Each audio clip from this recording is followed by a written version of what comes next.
Welcome to Haunt Weekly.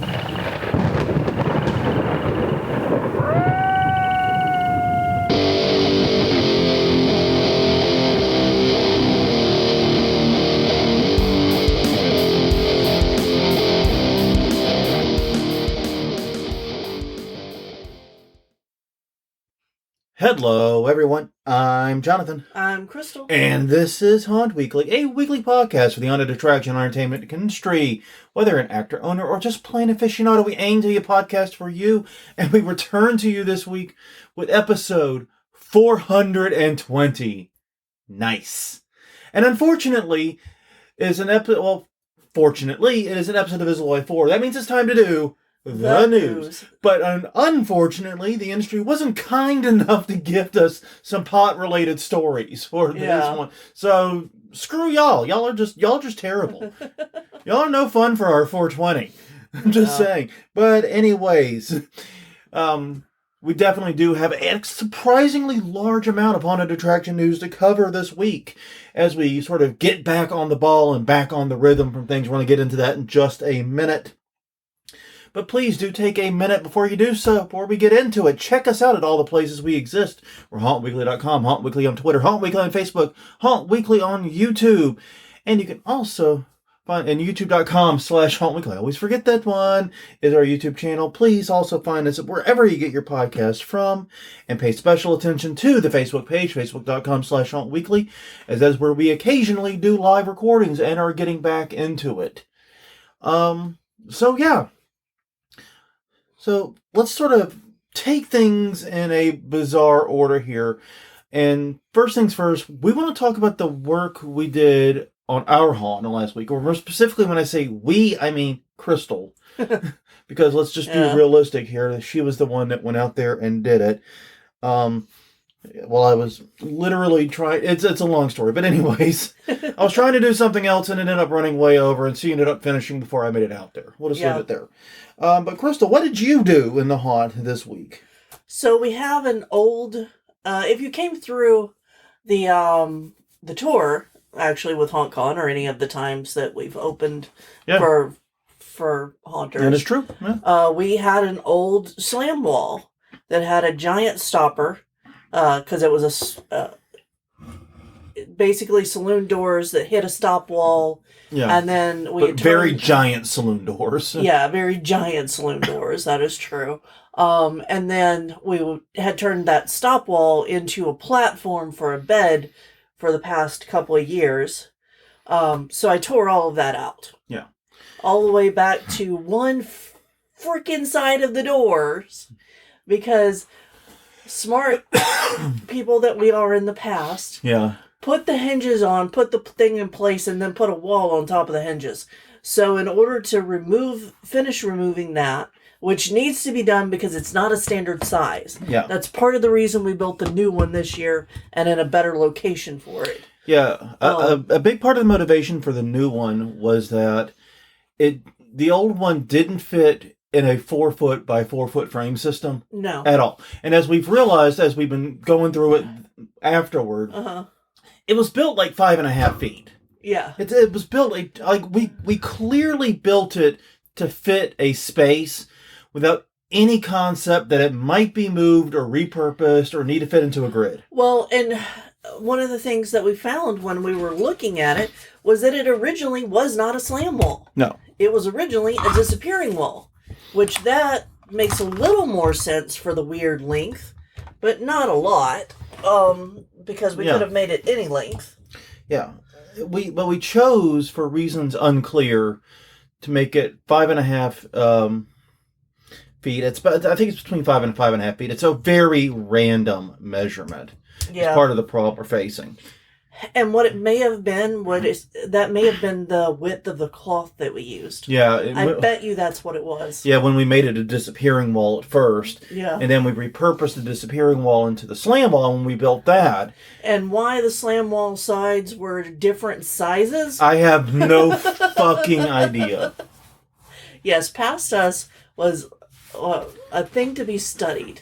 I know why... we did things like put the hinge on the outside and then put a wall up against it. I know why we did that. Yeah, because we didn't have a wall in the original design, and then we Yeah. decided to put a wall the next year. Yeah. That was just year after year planning and putting things on top of one another. Yeah.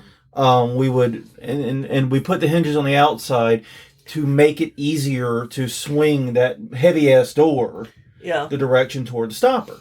So that way the actor that was running that could do it over and over and over and over again and Yeah. not strain themselves. No, so I know why we did some of these things, but I have no idea why the doors are two very different sizes. No. Like, not even close. No. Like, one's maybe 2 feet and the other one's 3.5. Yeah, exactly. Yeah. It's way off. It's weird. It's at a glance you can tell it's off. You don't need to have the magic eye. No. For measuring shit. And this is something that we've been talking about for a while, though. And I think what we're doing is we're making a sort of a pact with ourselves. Yeah.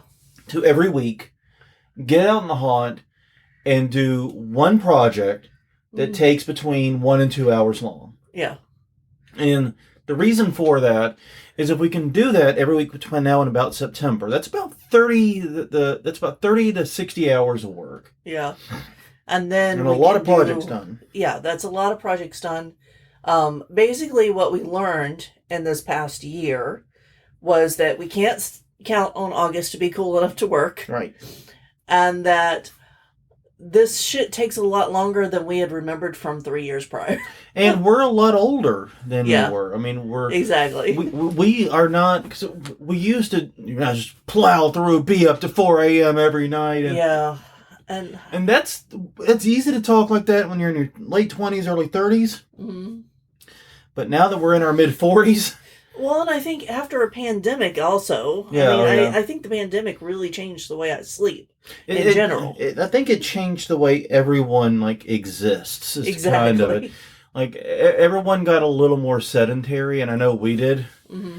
So yeah, those are all factors. But the realization is we need to do something along. And the easiest way for us, and we know this from doing other projects that we've worked together on like this, is just to set up a sort of a timetable. And every week we say we're doing one thing. Mm-hmm. It will take between 1 and 2 hours. And if we have a little extra time, maybe we'll scope creep it a little bit. But 1 to 2 hours, one thing. And it's just one bite-sized goal. Yeah. And if we achieve, 25 or 30 of those over the course of the year, that should leave us with significantly less to do come September, October. Yeah. That's the hope. Yeah. I'm not saying it won't be crazy. I'm not saying there won't be a lot to do. And I'm not saying we won't goldfish this shit and give ourselves more to do come that season. Yeah, well, I mean, basically I already have my goldfish idea. Yeah, I know you do. Because I will be making a lot of detail things, and I will just make more. And that way we don't actually scope creep, and it still looks fine. Yeah, and that's one of the things is we're actually doing tentatively. Well, I think we've actually settled upon this part, and it's not really a spoiler for anything. Okay. But we're doing we're doing something we'll say from Victorian era. Yes, the aesthetic will be from that era. Yeah, the aesthetic will be from that era. And so we need lots of doodads and doobobs and bingle bobbers and things like that from the era. Mm-hmm. And we're going to have to make those, whether it's out of wood or foam. We haven't really nailed down. And they're going to be made out of different things, honestly, depending on where they go and how they're used. Right. But the first things first, we got to get this stuff that we built a long time ago out of the way so that we can finish putting in the visual breaks that we started last year. Yeah. And that worked so well in the first half of the haunt, we basically need to flip it. But basically, come side. February, March, don't be surprised if a lot of these weekly updates are, we made more dingle boppers. Yeah. And because that will actually be a significant part of what we have to do. But yeah, right now we're going to be doing, I would say, layout work is the main thing we're doing. Yeah. And I think next we're going to be removing that wall that is blocking the door. Mm-hmm. Get the door off so we can finally get that cleaned out. And then possibly move a couple of other walls. But basically, we're trying to do structural stuff that we have to do before we can start really building the haunt part of the haunt. Yeah.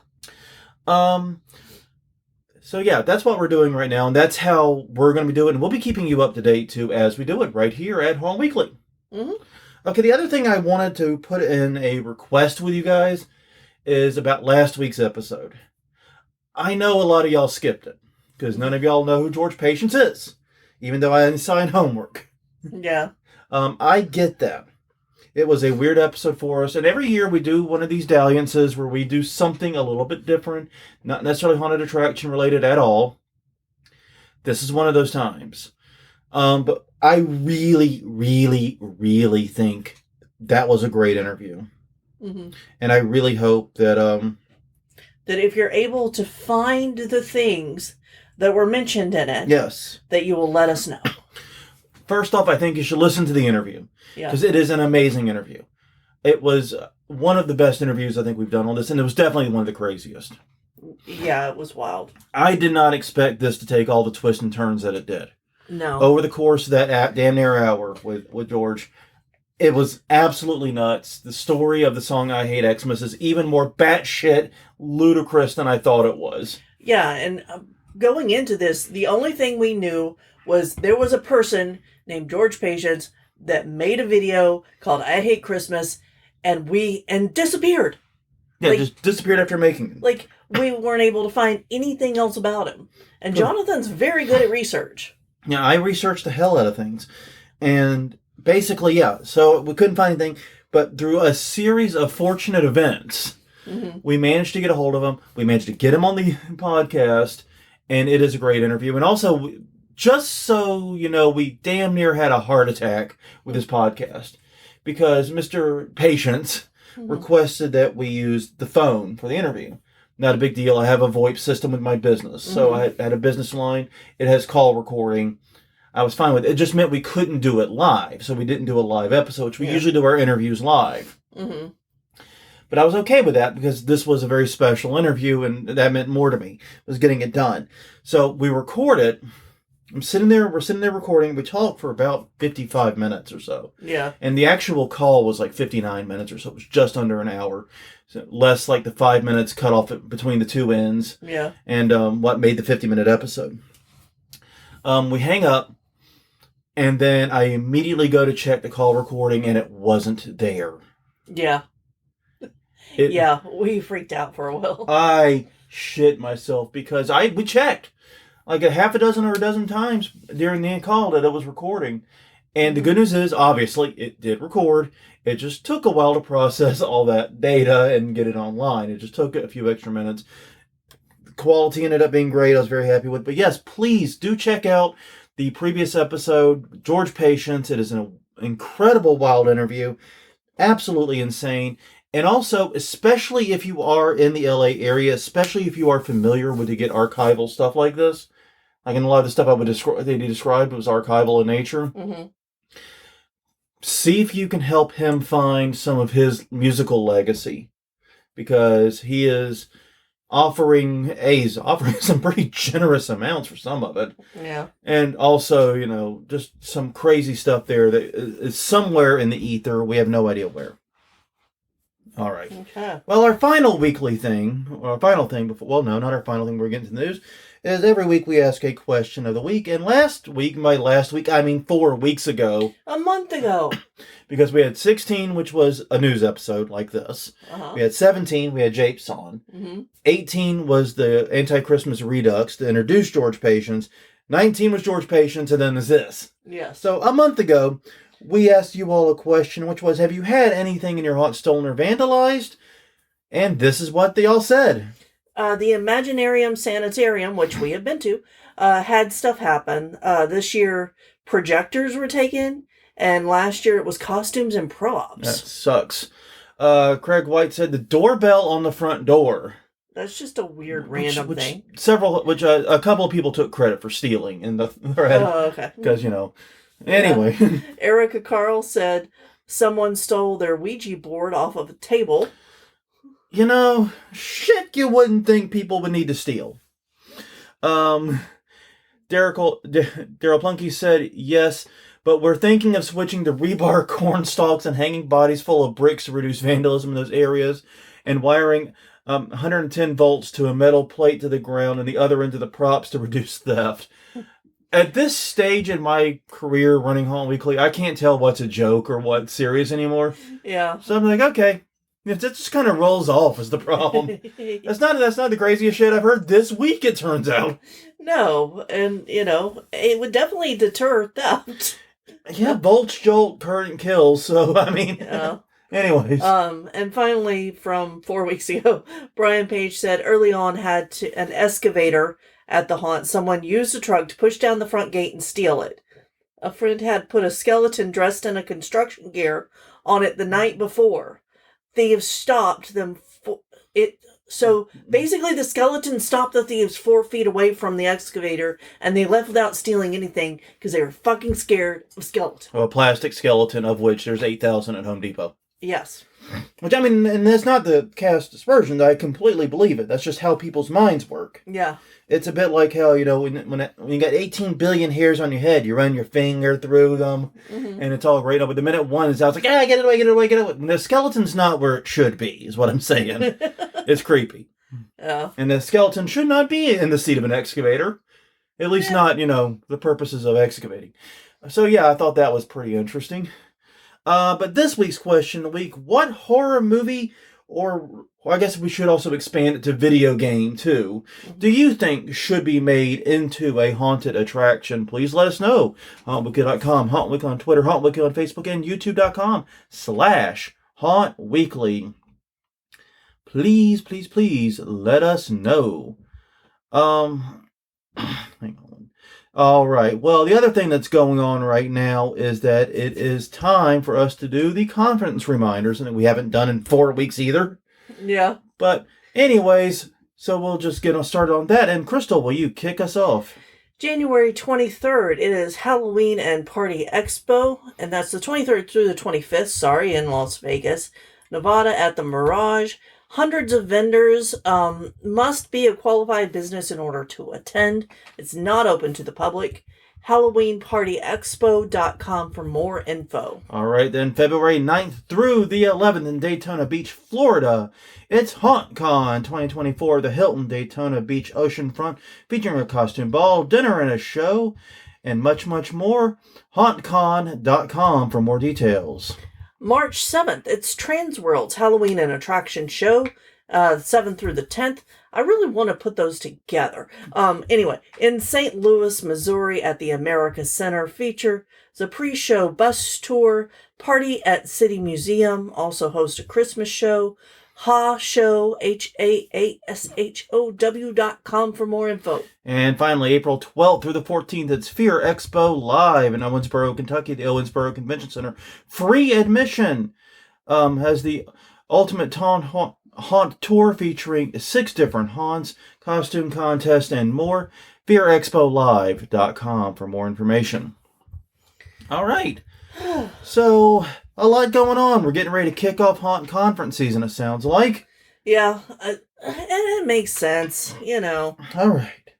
Well, on that note, as we have said repeatedly at this point, now that we're almost 20 minutes into the episode, it is time to do the news. And we're starting off with a serious one, and luckily this one's not too heavy of an episode. Right, but this is just an update. Yeah, it's just an update. It's not new news necessarily. Yeah.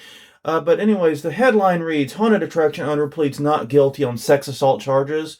This is an article by Stephen Devine at the CHafferNews.com. I have no idea how to pronounce that, I just realized. Yeah. And links to all of our stories are in the description, just in case we forget to clearly indicate where they are from. They will all be there. John Schwartz, the 37-year-old owner of Scare USA Haunted Attraction, has pleaded not guilty to 4 charges against him. He has been charged with repeated sexual assault of the same child, 3rd-degree sexual assault, exposing genitals to a child, and causing mental harm to a child. 2 of the 3 charges were dropped due to a statute of limitations having expired, but the others are ongoing. Yeah. I realize there's a math problem there. That's on me. Yeah. Yeah, I don't know. 4. I'm pretty sure it was 4. Okay. 2 of the 4 charges were dropped. Yeah. 2 charges. No, 2 of the charges against him were dropped previously. So that might be the ones that are continuing. Yeah. So it's like 2 of the 6, but whatever. But yeah, this is obviously a very, very frustrating, sad story, and this has been the latest in a long line of haunted attraction owner, not necessarily a long line. That's probably a gross exaggeration, but but it always makes the news, and so it feels it feels longer than it is, and honestly, from talking to people, it's not as long as it probably should be. Yeah, that's the real problem. Yeah. All Yeah, right. the real problem is, like I said, we've not done necessarily the yeah, and this is a haunt in Wisconsin, by the way, was what I was trying to remember. Mm-hmm.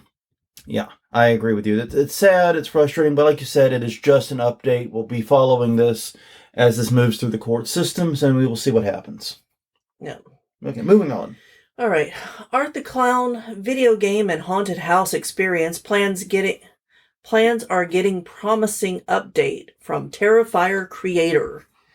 Mm-hmm. This article is by Grant Hermans at Screen Rant. And yeah, basically Damien Leone, the creator of the Terrifier series, has announced plans to create a video game and a haunted house based on the clown. I wonder if this was where you got the question of the week no, from. not possible. Nope. No, totally impossible. No, we're talking about. But it was part of an interview for Screen Rant for the release of Terrifier 2, which I have heard great reviews from. We enjoyed the first one. Yeah, I mean, okay, I will admit I don't fully understand why it became such a big thing. Because I remember watching it going, that was pretty cool. That was fine. It was good. I didn't think anything bad about it. I thought the villain, Art the Clown, was reasonably creepy. And it definitely had one memorable death scene, the original Terrifier, that is. And I just remembered it being a solid film and moved on. But apparently it became a cult classic kind of behind my back. And then Terrifier 2 came, and now it's looking like it's going to be a whole bigger universe, a Terrifier universe, so to speak. Yeah, and both, games and haunted houses are growing markets for horror villains, traditional ones from film going into that. Yeah. There is a third film is planned, and he did say that whether they move forward with the haunted attraction and the video game plans may hinge on the success of that film. Yeah. Which that seems kind of weird, because it seems to me like Terrifier and Art the Clown on that was like hot, like when Terrifier 2 came out. Yeah. That was when I couldn't fucking dodge it. Yeah, it was all over. I stepped on my front porch, somebody hit me in the face with a copy of Terrifier 2. It was brutal. Okay, maybe not quite, but the point remains, it was everywhere. So it seems like that would have been the moment to really launch the campaign for those things. But I also can see wanting to wait and make sure this has some longer legs. Because, I mean, I don't know. I mean, I know what goes into building a haunted house. It seems like they could have had one available this year, but I also understand that rights negotiations take a while. There's a lot to do behind the scenes. And I'm someone that works in copyright. I fully understand why these things take so long. Yeah. There's so much to figure out. People don't think it. People think it's just sign the line and walk away. No, it is not. So yeah, but that said, I think art could make a great haunted attraction. Yeah, I do too. And the person who plays Art has been on the circuit for going to conventions to fan expos, basically. Yeah. Everyone says really nice person. Oh. One of the nice people to meet. So I'm always glad to hear that. I hadn't heard it, but I'm very glad to hear it. Yeah, so it seems like, it's going to be one of those things where his attitude towards fans is also going to help the franchise. Yeah. I am, like I said, I think Art the Clown, I think Terrifier series in general would fit a haunted attraction well. I am not sure how it would play into a video game. I don't know. I think it would be fun. I think it could be, but I mean, I also didn't. I mean, like I was so excited that The Tick got a video game back in the day, and then realized, wait a minute, how do you make a video game with someone who's nigh invulnerable? Yeah. I'm thinking Slender Man style game, but where you're the killer. That could be fun. Where Okay. you play the Slender Man character and like Well, pop and you around already things. have games like the it's not Friday the 13th. Oh yeah, it is Friday the 13th. There's a new game where like it's a 1v4 where one person plays the killer and four play the victim. Oh, like the Among Us.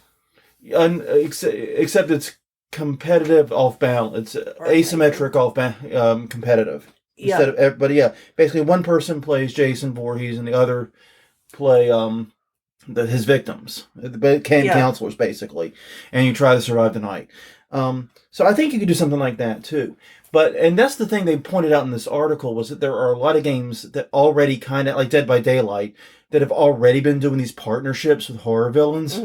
Where you could just slot in Art the Clown pretty easily. That would be a great way to test the video game waters, too, before launching in and developing a full new game. Yeah. I mean, Jesus Christ, I mean, he could just be a Fortnite skin. I'm pretty sure we could learn something from that. Yeah, Art the Clown, the Fortnite skin, and his dance is just standing there and looking at you creepily. Yes. Honestly, it might get me in Fortnite again. Yeah. Which I was only in for like 5 minutes, but I was playing it at one point. Yeah. Yeah, we were, and then you got the thingy that you wanted. No, I didn't. I never won. I never actually won a round. Yeah, you did. I won in Fall Guys. Oh, that's right. I won on my birthday. I got a crown at the same time. I got a crown and Fall Guys on my 40th birthday at 11:45 p.m. and just decided that's the best it's going to get for me in that game, and never picked it up again. Yep. And I'm pretty good at that. Yeah, you're very good at walking away from those things. When I realize I peaked at something, I walk away. I'm very good at that. So yeah, no, I think this could be very interesting for a lot of reasons, though. But I think this is great news, and welcome to the haunted attraction industry. Yeah. All right. Well, the documentary Spooktacular, which I just love saying the name, really. Spooktacular explores America's first Halloween theme park.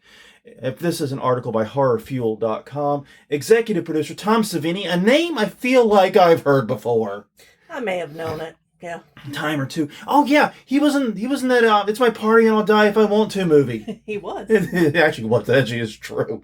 The movie is called Spooktacular with an exclamation point. That's why you have to say it that way. Yeah. But it takes a deep dive into America's first Halloween theme park. And the person behind it, namely founder David Bertolino, and basically the journey he went through to get the damn thing off the ground and keep it going. It looks amazing. Yeah, I'm sure that we will be watching it and like when it comes out. Yeah, this is all just preview stuff still. Yeah, but no, this looks really, really good, and I always love documentaries that really focus on what it takes to get a haunted attraction going and keep it going, and like what's really going on, not haunters. Stuff like that. Yeah. And so I'm very, very stoked about this one, and just Tom Savini, seriously. Like Tom Savini could release a cookbook and I'd probably purchase it, but oh, that would be great with like the special effect. Okay, now I want a Tom Savini cookbook. Yeah, because I'm thinking about all of the things that people send me that are food related, where food looks like people. You make it like bloody runny eggs or something, where you make the egg and it looks like the egg, and you like shoot the dye into it, so when you cut into the yolk, it spills red. Exactly. Yeah. You damn it, Tom Savini, new idea for you, buddy. But being the special effects wizard he is, that would be just amazing. And the charcuterie board that's laid out like a skeleton with the meats being the muscle. Yeah. Oh, and the old thing about the peeled grapes feeling like eyeballs. He could actually make them feel like eyeballs. That wouldn't be lame. Oh, man. All right. We've lost the plot horribly already. Yeah, that's fine. Moving on. It's appropriate for the episode. Halloween has come early to a revival of Terror Vault's The Initiation. This is by Zara Ishad at Datebook San Francisco Chronicle. The Initiation was a popular walkthrough horror show. Is the 6th Terror Vault haunt attraction at the San Francisco Mint, It is produced by Into the Dark and launched by David Flower Productions, Non Plus Ultra, and the drag queen Peaches Christ. Yeah, I think we actually covered, because of Peaches Christ, I think we actually covered it in one of the previous episodes. I'm not sure which. Yeah. But I feel like we actually covered this before. Yeah, but it's an hour-long event. It's an immersive experience, and it is returning February 23rd through the 4th, and March 1st and 2nd. Yeah, one of the rules we kind of had to set for ourselves with this news episode in particular is not covering just regular haunted attractions opening doing Christmas shows. Right, no. In fact, we didn't even talk about Decompose. We went to a Christmas show. Well, maybe that'll be our next one instead of the other one we were talking about. Well, no, we can talk about it then before. We just got to remember to include it, because I do actually want to talk about it. It doesn't make any difference because the show's over. Yeah. So we're not promoting it in any appreciable way, but I still do want to talk about it. But yeah, we had such a long intro anyway. It's probably better to just move that down since we can't promote it anywho. Yeah. But yeah, no, this is, from everything I've seen and read, this looks like something that's sort of bending what is and is not a haunted attraction. It's playing with that space, doing things like, ironically, what was the vault? The Vault of Souls. Vault of Souls, yeah. Yeah. I'm like, the other vault! Not this vault. Why do they all name vault? You're unlocking an experience. Man, yeah, bad Wordle word is what I'm getting. What do you mean, nothing? Actually, I would get the A. But anyways, so yeah, I like these types of things because they offer a potentially very unique, both entertainment experience and business / ticketing experience. But you know what I mean? Yeah, and I really wish that there were more of these types of experience across the country, especially in the off season, because if you could produce an hour-long, fully immersive experience and charge what you charge for an hour-long, fully immersive experience, that'd probably be a decent side hustle for the haunt. Yeah, and you wouldn't need to sell a lot of tickets to it. No. Is the other thing, because I'm going to assume, I didn't look this up, but I'm going to assume these tickets are not cheap. A, San Francisco, is your first clue, but B, hour-long immersive experience at the Mint there. Yeah, why doesn't our Mint do anything cool like that? I think that they've now turned the Mint into a school. Yeah, I think there's still a museum in there, but I think it's only part of the building. Yeah, this one's $70, so it's about half the price of the Vault of Souls. But still, $70. I will say this, that is way more than the average haunt ticket. Yeah, but it's also not a bad price for an hour-long experience, what I was trying to get at. Yeah, no, the per dollar's cheaper than most haunt experiences. Yeah, where we're sitting right now in the industry. So yeah, I think they could actually go up on that price if they wanted to. Yeah, I do too. Especially given, once again, San Francisco. Yeah, and if you're in that area or going to be in that area and want to go to it, intothedarksf.com to find out information about tickets and things. But yeah, I'm like you though. I really like the fact that, when is it open? February 23rd and 24th and March 1st and 2nd. 2 random ass weekends in late winter / spring. Yeah, and apparently I shouldn't do notes while watching the Christmas Horror Story. Okay. Because I didn't see the read more past the read more. Oh. Well, what do we need to know then? Well, there's a Fang Bang bar in it, specialty cocktails, and that you can upgrade to purchasing a glow-in-the-dark necklace to signal consent for performers to touch you. Okay. So yeah, but I agree with you. This could be a good side hustle especially if you live in a place New Orleans, San Francisco, Charleston, South Carolina, New York, Boston. Tourist places, but also places with spooky histories. Yeah. Yeah, if you have a ghost tour in your town, you probably can pull something like this off any time of year. Yeah.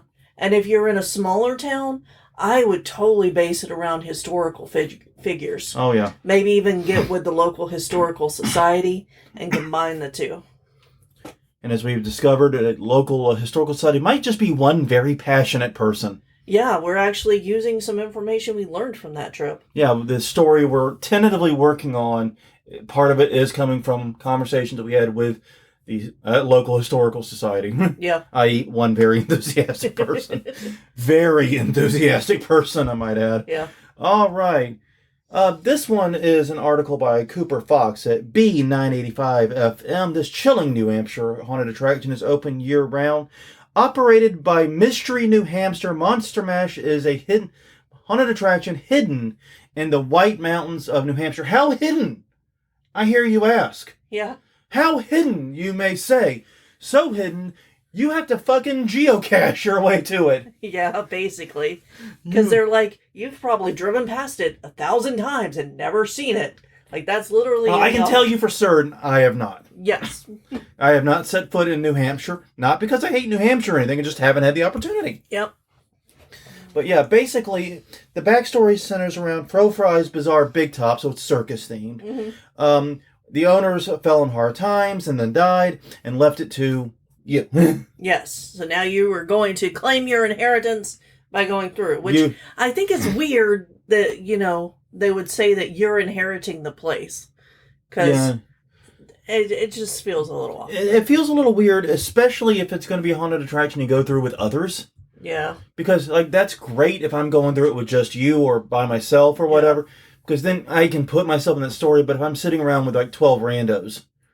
Well, yeah, I don't know. It reminds me of online role-playing games. Mm-hmm. You're the chosen one. You're the only one who can help us, and there's 12 other people in the queue behind me to pick up the same fucking quest. Yeah. You know what I mean? It loses a little of the punch, is what I'm saying. Mm-hmm. But yeah, this basically... The attraction does change, the amount charged does change per season, which is something that's fairly common with year-round attractions. And the hours do too. Hours do too. So please look up the website, look up the details there before you go. And also do note they have escape rooms. Yeah.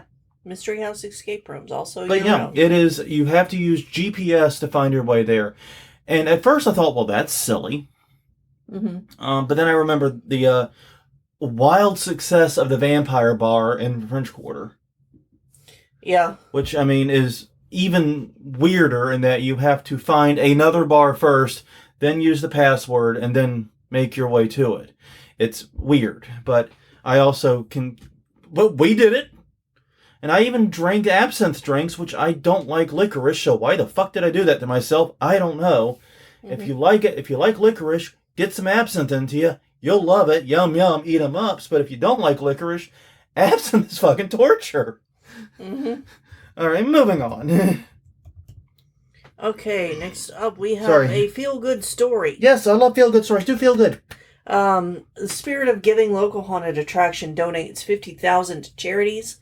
This is from the Forsyth News, and it is the House of Forsyth haunted attraction that pulled this off. They donated to 18 different charities. Yeah, the county is Forsyth, Forsyth. Yeah. The haunted attraction is Forsyth, Foursythes. Yes, Forsyth. Which is just a hell of a good pun, even if spelling it is a nightmare. But yeah, they donated $50,000 to various local charities, and yeah, this is what I love to see. Mm-hmm. Yeah, they're the ones open at the local county fair, and we've talked about them several times before on news episodes because they get great news coverage. Mm-hmm. So yeah, for doing things like this. Yeah, and honestly, if you're doing things like this, you deserve the great news coverage. So if you are doing this and you're not seeing Haunt Weekly talk about you, your local media talk about you, yeah, press releases. Maybe we should do another episode sometime in the not too distant future about how to do press releases. Yeah. Because I know we did it way, way, way back. Yeah, we did But hey, things have changed. Yeah. Things have changed a lot since we did that episode, because I've had to change how I do it. Yeah. But also, I think it would be good to just do a refresher on it, because this is an area I think haunts need to brush up on. All right. Well, a central North Carolina, NC, not NY, Jonathan, haunted house was named the state's attraction of the year. This is by Chloe Rafferty at CBS 17. The Grantville Haunt Farm won the award in the center of the state. Basically, they were nominated by the Granville County Tourism Development Authority. That rolls right off the fucking tongue. Yeah, but I found it interesting that their Tourism Development Authority in Granville is the one who nominated the haunt, not the haunt itself or one of their actors. Yeah, and this is another good example of what can happen when you are in the good graces of your local governance. Yeah. Because we've talked about haunts elsewhere, this episode and other news, what happens when they have that falling out with local government. Yeah. And I get it. Sometimes local government's dicks and they're being unreasonable. We talked about the whole one about the local government trying to buy the haunt out at an unreasonable price for in an eminent domain. And yeah, sometimes local government's in the wrong. Don't get it wrong. Don't get me wrong on it. But a lot of times, haunts are the ones being the dicks and flouting the local government. And because of that, the local government does everything to work against them. But if you're in the good graces, this is the type of thing they will do for you. Yeah, and whenever they interview the haunt, they're like, we had no idea that we were going to change the economy of the county we're in. And that's what they've done. Yeah. They've improved it. That's something I would absolutely say haunts need to understand. You definitely change. Yeah. The number of diners you and I have eaten at, oh, yeah, that we never would have even slowed down for. We spent a full day in Mount Carroll. Yeah, Illinois. We ate several meals there in multiple different places. We never would have even been able to put Mount Carroll on a map without Ravens Grin. Yeah, exactly. And also Fright Trail in Lafayette. Yeah. We ate a couple times there at diners nearby. We never stop in Lafayette. There's nothing against Lafayette. It's just at a weird point in the trip where we just don't feel the need to stop. It's once again nothing against Lafayette, but go ahead. But no, that's the thing about haunted attractions. They have a knock-on effect to help other businesses. And I think we as an industry, maybe not so much like our industry organizations, like the Haunted Attraction Association does a great job hyping this, but the individual haunts need to get better at hyping this. Yeah.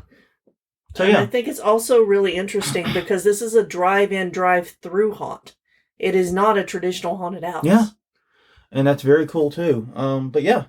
It's now, and the county official said it serves as the anchor event for fall in the county. Yeah. Dude, this is great stuff. Yeah. This makes my cockles tingly. This is great stuff because, like I said, this is what happens when local government and haunted attractions work together and support each other. Yeah, and apparently it's been going on for 9 years, so way before other people thought about drive-through haunts. Yeah, that was the bit that surprised me. It was like, like nobody was talking about drive-through haunts in 2014, 2015 in that area. No. All right. Well, this is a fucking fun one. Yes, it is. Let's talk about home haunts getting discriminated against.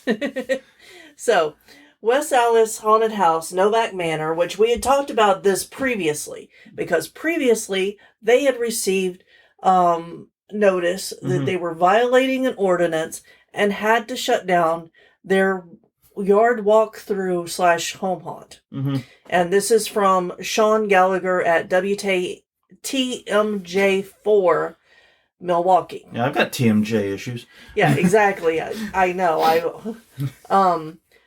But that's not how the article starts out. No. The article starts out by talking about Candy Cane Lane, which is a Christmas event. Why would we talk about that, Crystal? That's weird. This is Haunt Weekly, not George Patience Weekly or Christmas Weekly. Why are we talking about Candy Cane Lane? Well, it's a 39-year tradition that found itself in jeopardy because of what happened at Novak Manor.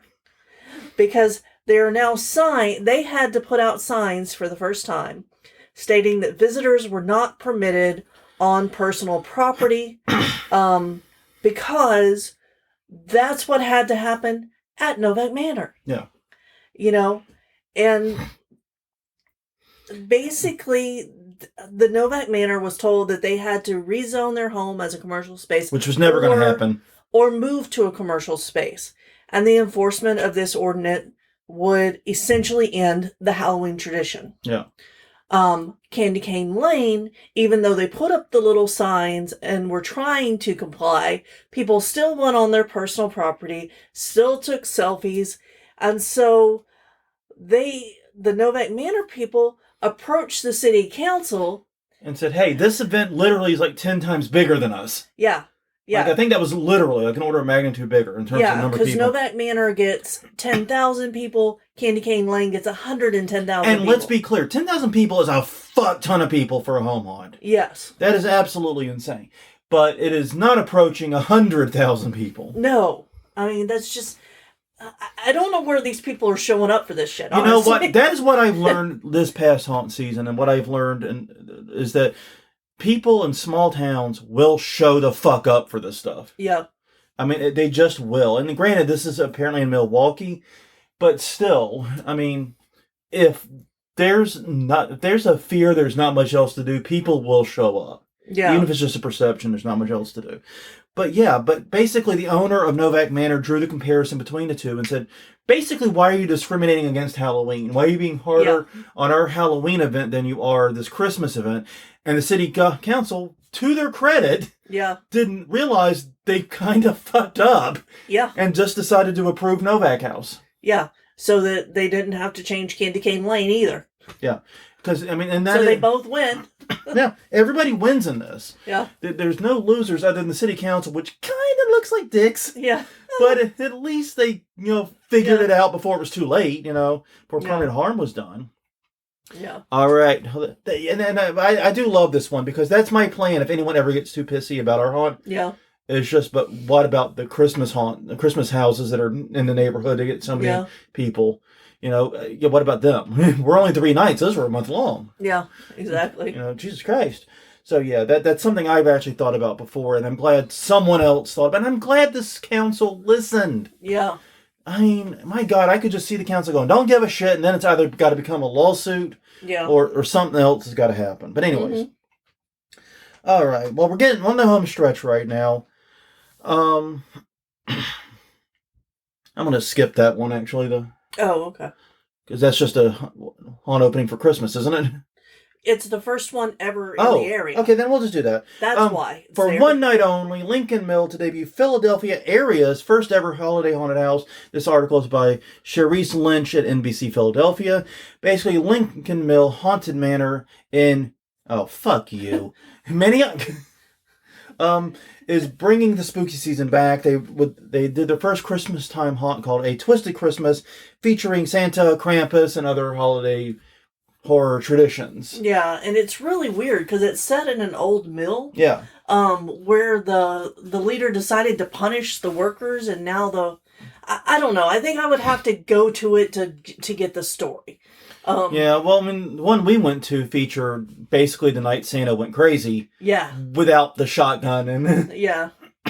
Yeah, we'll stay tuned next week, basically, for that. We're going to talk more about that and why we're actually really fond of that show and what I think they did right. Mm-hmm.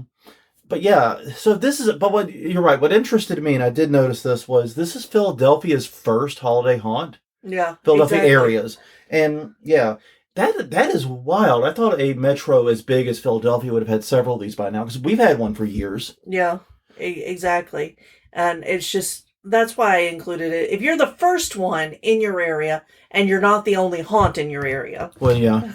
Because let's put that out there. Yeah, we'll consider mentioning it next year on Haunt Weekly. Yeah. All right, next up. All right.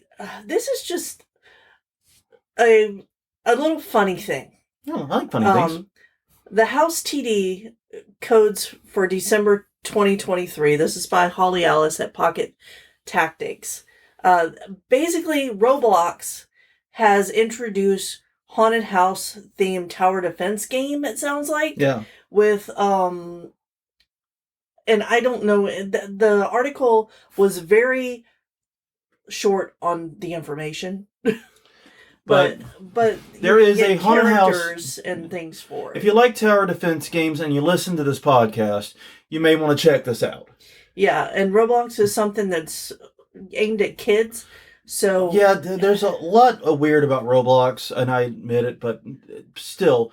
Also, question: they dropped a haunted house tower defense game in mid-December. Well, it was reported on at least, and I think that the idea was that they were giving away the code to get the stuff in December that came out in October, like as a gift to the people who like it.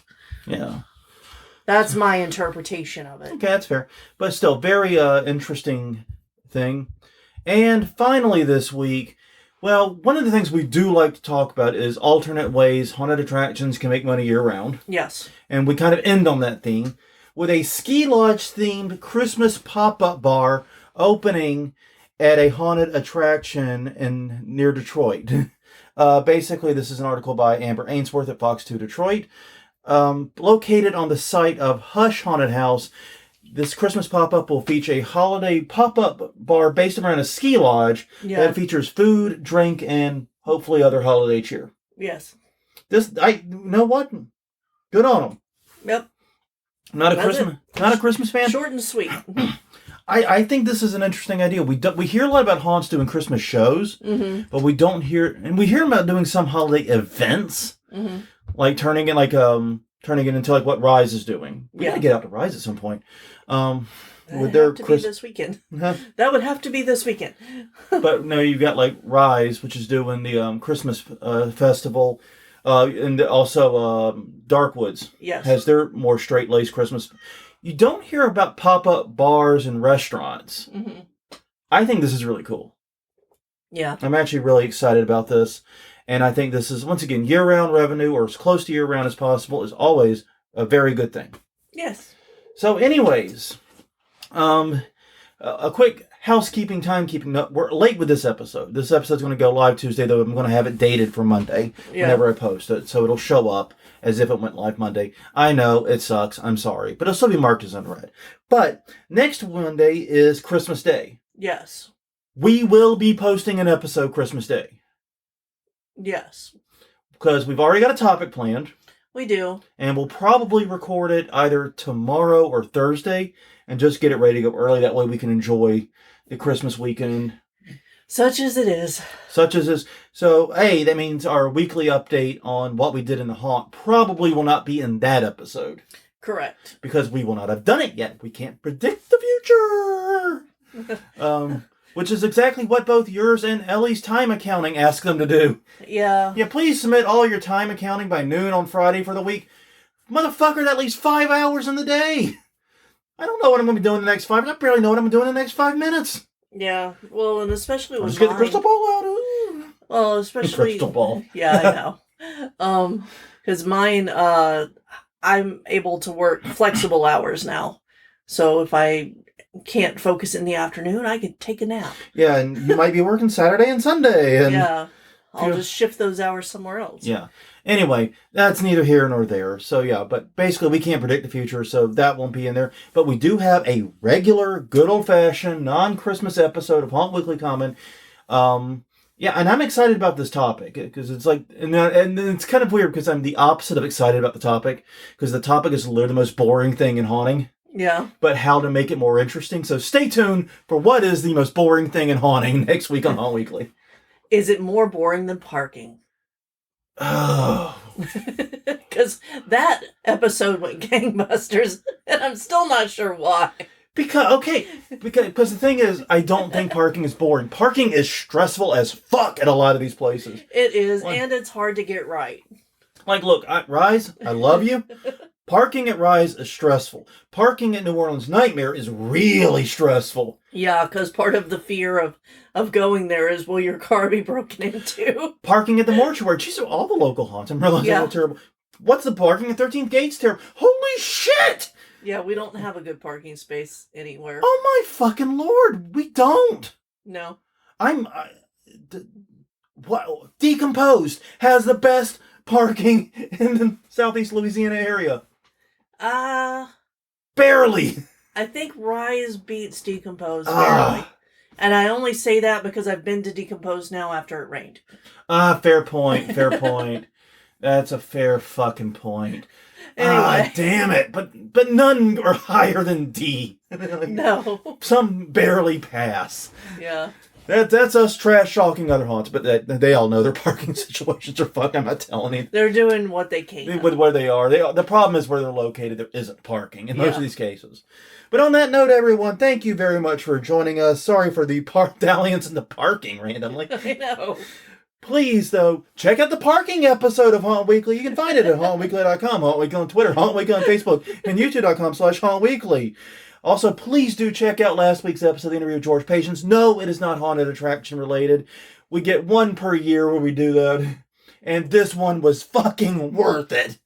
It was so worth it. So please check out the interview with George Patience. See if you can help this man find some of his, basically his legacy, his musical legacy. Yeah. On that note, everyone, I'm Jonathan. I'm Crystal. And we will see you all next week with a boring, plain, ordinary, vanilla episode of Haunt Weekly. Get excited! See you then.